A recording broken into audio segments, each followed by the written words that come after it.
মুন্সিগঞ্জ গজারিয়া উপজেলা বিএনপির যুগ্ম আহ্বায়ক ও সাবেক তিনবারের সাফল্য গজারিয়া ইউনিয়ন পরিষদের চেয়ারম্যান হাজী মোহাম্মদ আহসান উল্লাহর একান্ত সাক্ষাৎকারটি নিয়েছেন আমাদের স্টাফ রিপোর্টার মোহাম্মদ নাসির উদ্দিন।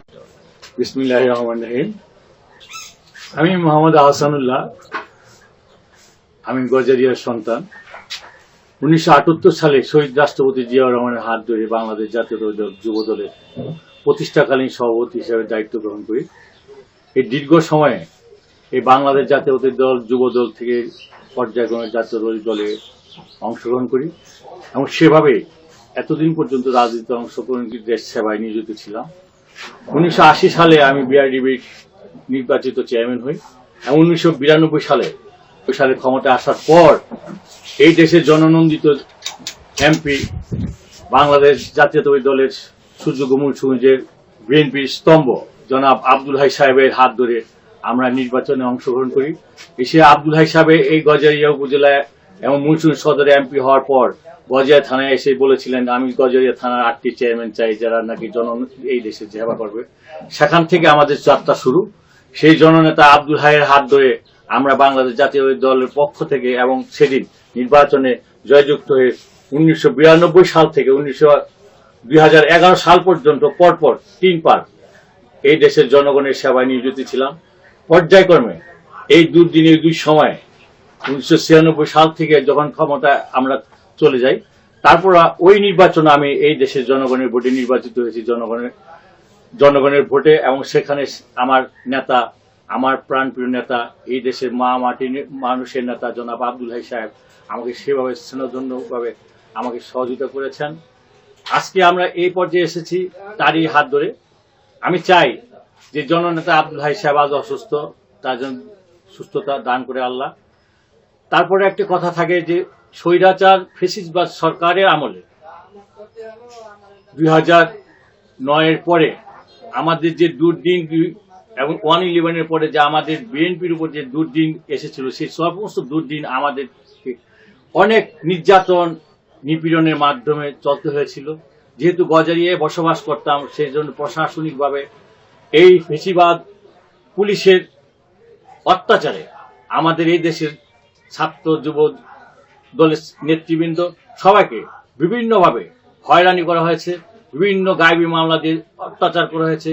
আমার বাড়ি গজারিয়া অত্যন্ত প্রাণকেন্দ্র গজারিয়া স্টেশনে, এখান দিয়ে অনেক আমাদের ভাই বোনদেরকে হাজতে নিতে দেখেছি। আমি পালিয়ে তাদেরকে সাহায্য সহযোগিতা করতে পেরেছিলাম। এই জন্য আমি ধন্য। আমার গজারিয়া উপজেলা 300 ছেলেকে গায়েবী মামলা দিয়ে অন্যায়ভাবে অত্যাচার করে বিভিন্নভাবে হয়রানি করেছে। অনেকে নির্যাতনের মাধ্যমে বিভিন্নভাবে নির্যাতনের শিকার হয়েছে। সেই ছাত্র সমাজ, আজকে যুব দলের ছেলেরা, সেই কেস এই সরকার এই 5ই আগস্টের পর সে সমস্ত কেস থেকে অব্যাহতি পেয়েছে। আমি ব্যক্তিগতভাবে আমি গজারিয়ার প্রাণকেন্দ্র থাকি। এখানে আওয়ামী লীগের এক দুঃশাসন ছিল। আমার প্রতিবেশী ছিল গজারিয়া বাংলাদেশ আওয়ামী লীগের সভাপতি। এই প্রতিবেশীর অত্যাচারে এই দেশের জনগণ অতিষ্ঠ ছিল। আমি অনেক সময় তার ভয়ে পালিয়ে থাকতাম এবং শেষ পর্যন্ত আমাকে এবং আমার ভাতিজাকে, একজন নির্বাচিত ইউপি সদস্য, তাকে এই গায়েবী মামলা দিয়ে হয়রানি করেছে। আমরা গত 24 সালে 6 মাস 1 বছর পালিয়ে থেকে আমরা 5ই আগস্টের পর গজারিয়াতে আসতে পেরেছি। দেশ নেত্রী খালেদা জিয়ার সুস্বাস্থ্য এবং দীর্ঘায়ু কামনা করে আমরা সব সময় বিভিন্ন সময় মসজিদ মাদ্রাসায় দোয়া করেছি। আমাদের অ্যাক্টিং চেয়ারম্যান জনাব তারেক রহমান সাহেবের জন্য দোয়া করেছি। আমরা শহীদ রাষ্ট্রপতির সৈনিক হিসাবে শহীদ রাষ্ট্রপতির রুহের মাগফিরাত কামনা করেছি।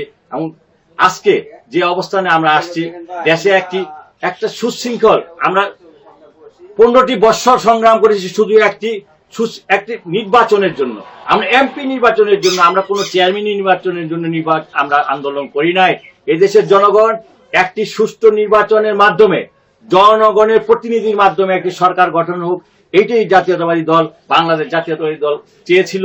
এই ফ্যাসিবাদী সরকার এই দেশের জনগণকে র্যাবের হেলিকপ্টার দিয়ে গুলি করেছে। কাদেরকে গুলি করলো, কাদেরকে মারলো?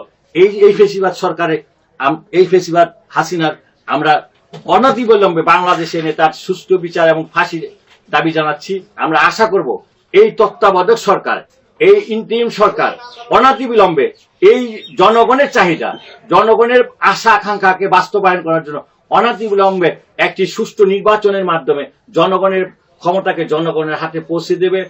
বাংলাদেশ জাতীয়তাবাদী দল মুন্সিগঞ্জ জেলা শাখার বিপ্লবী সভাপতি জনাব আব্দুল হাই সাহেবের অসুস্থতার পর বাংলাদেশ জাতীয়তাবাদী দল মুন্সিগঞ্জ জেলা শাখার যিনি দায়িত্ব নিয়েছেন, আমাদের অত্যন্ত আপনজন, আমাদের জুনিয়র আব্দুল হাই, যাকে আমরা মহিউদ্দিন ভাই হিসাবে জানি।